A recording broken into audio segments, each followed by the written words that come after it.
हास और रुदन सिक्के के दो पहलू हैं। हास विकास है, रुदन संकोच। हास पूर्णता है, रुदन रिक्तता।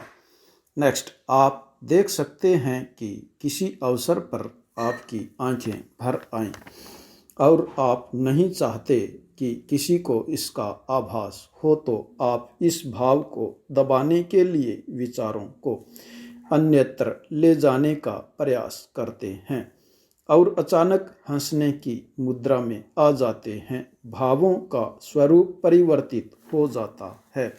भाव तो वही है, किंतु विरोधाभासी दिखाई पड़ता है। जीवन के साथ हास और रुदन का यह स्वरूप घनिष्ठ रूप से जुड़ा हुआ है। नेक्स्ट, हास में आनंद की अनुभूति है और आनंद आत्मा का गुण है, इसलिए हास सभी को आकर्षक लगता है।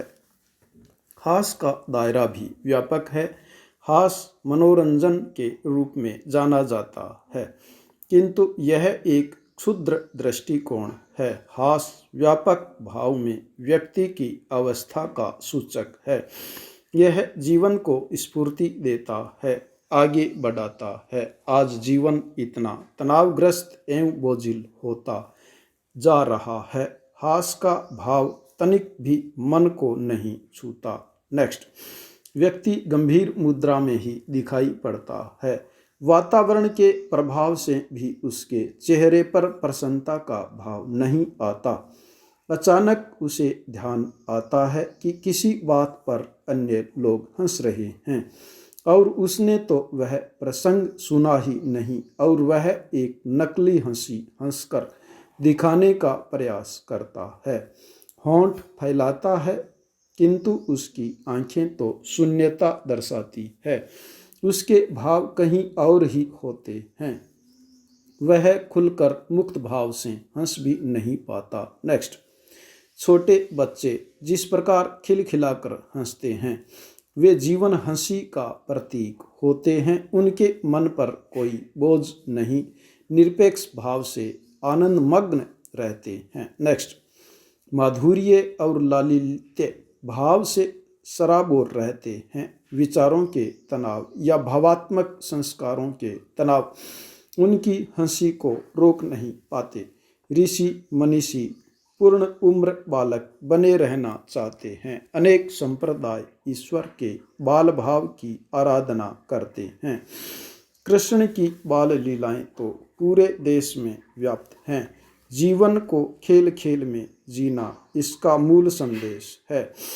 कृष्ण की तो विशेषता ही यही रही है कि वे हर परिस्थिति में प्रश्न भाव में दिखाई देते हैं। नेक्स्ट, व्यक्ति भी जीवन में प्रश्न रहना चाहता है। सारे प्रयास इसी के लिए करता है। उसके प्रयास इतने विषम भाव लिए होते हैं कि वह प्रसन्नता का अनुभव ही नहीं कर पाता। वे प्रयास ही अवरोधक का कार्य करते हैं। बौद्ध परंपरा में एक मान्यता है कि यदि आप आत्मदर्शन करना चाहते हैं तो सभी प्रयास बंद करके शांत बैठ जाएं। जो कुछ दिखाई दे उसे देखते रहें। आपको आत्मदर्शन इसलिए नहीं होता कि आप इसके लिए प्रयास करते हैं। नेक्स्ट, मन में उल्लास का भाव इस आत्मदर्शन के मार्ग में बड़ा सहायक होता है। वह मन की निर्मलता और भावों की व्यापकता का द्योतक होता है। नेक्स्ट, बड़े लोग जो कभी कभी स्वयं को भी हंसी का पात्र बना लेते हैं, बड़े ही सहज उन्मुक्त भाव से हंसते हैं। उनके मुस्कान में भी मुक्त भाव रहता है, जो उनके बड़े व्यक्तित्व का प्रतिबंधित है। नेक्स्ट, मुक्त हास व्यक्ति की आयु बढ़ाता है, जीवन को सार्थकता प्रदान करता है। अतः यह हमारी महत्वपूर्ण आवश्यकता है। हंसे बिना जीवन में रस का समावेश ही नहीं हो सकता। नीरस जीवन में सुख कैसे व्याप्त हो सकता है। नेक्स्ट, थोड़ा आगे विचार करने पर आभास होगा कि सृष्टि का मूल तो आनंद है। नेक्स्ट, आनंद के बिना सृष्टि नहीं हो सकती। नेक्स्ट, हास आनंद का प्रतिबिंब है। नेक्स्ट, आनंद हमारी आत्मा का गुण है। नेक्स्ट, आत्मा ईश्वर के साथ मिलने को सदा ही आतुर रहता है। यह मिलन भी केवल भक्ति रूप की धारणा मात्र से संभव नहीं है। इसमें आह्लाद का होना भी उतना ही आवश्यक है जितना कि भक्ति का। नेक्स्ट,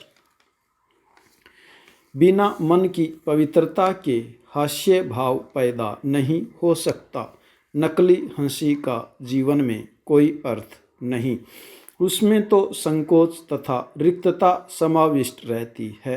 हास सुखी जीवन का मापदंड है।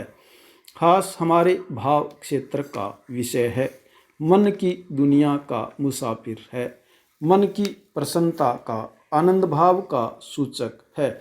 जीवन में अनेक बार अधिक प्रश्न होने पर आंख से आंसू निकल पड़ते हैं। पाई। नेक्स्ट, यह आह्लाद है हास से ऊपर की स्थिति, भाव की अभिव्यक्ति का चरम बिंदु है। यही आह्लाद जब भक्ति से जुड़ता है तो वह जीवन का चरम बिंदु बनता है। ये दोनों मिलकर ही मानव को भगवान बनाते हैं। जब व्यक्ति के मन में मैत्री भाव अर्थात प्राणी मात्र से सहयोग करने का भाव तथा करुणा भाव अर्थात प्राणी को दुखी देखकर स्वयं दुखी होना पैदा होगा, और जब हम दूसरों को सुखी देखकर प्रसन्न होना सीख लेंगे, तभी हम शुद्ध हास की अंगीकार को कर सकेंगे, मुक्त भाव से हंसते हुए जीना सीख सकेंगे। इसी के साथ हम आत्मोन्मुखी होने लगेंगे, समाज में रस का संचार कर सकेंगे, समाज के प्रति अपना दायित्व निभा सकेंगे, ऋण मुक्त हो सकेंगे। नेक्स्ट, हास सबको प्रिय होता है, यह मन का गुण है, किंतु उतना ही दुर्लभ भी है। आज हास्य भाव पैदा करने के लिए अभ्यास भी कराया जाता है। इस पर अनेक प्रकार के शोध कार्य हो रहे हैं। इसके महत्वपूर्ण गंभीर साहित्य लिखा जा रहा है, किंतु इन सब से हास पैदा नहीं किया जा सकता। इसका तो एक ही उपाय है, मन की निर्मलता, संकोच भाव को हटाने का निरंतर प्रयास करना। नेक्स्ट, देश में वायरस के चलते लॉकडाउन 30 अप्रैल तक बढ़ाने की अटकलें चल रही हैं। ऐसे में देश के कई राज्यों की सीमाओं और शहरों में पिछले कई दिनों से अधिक समय से अटके हजारों लोगों को उन्हीं जगह पर रोकना केंद्र व राज्य सरकारों के लिए चुनौती भरा होगा। नेक्स्ट, मुन्नी दौड़ते हुए घर में घुसी और चिल्लाई, अम्मा मज़ा आ गया। यह जो महामारी चल रही उसकी वजह से सभी परीक्षाएं स्थगित कर दी और छुट्टियां भी हो गईं।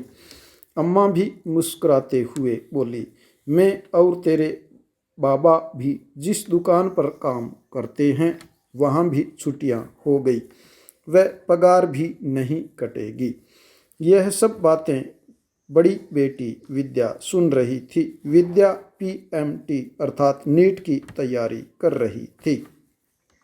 उसने कहा, आप लोग सब खुश हो रहे हो, कुछ जानते भी हो इस महामारी के बारे में।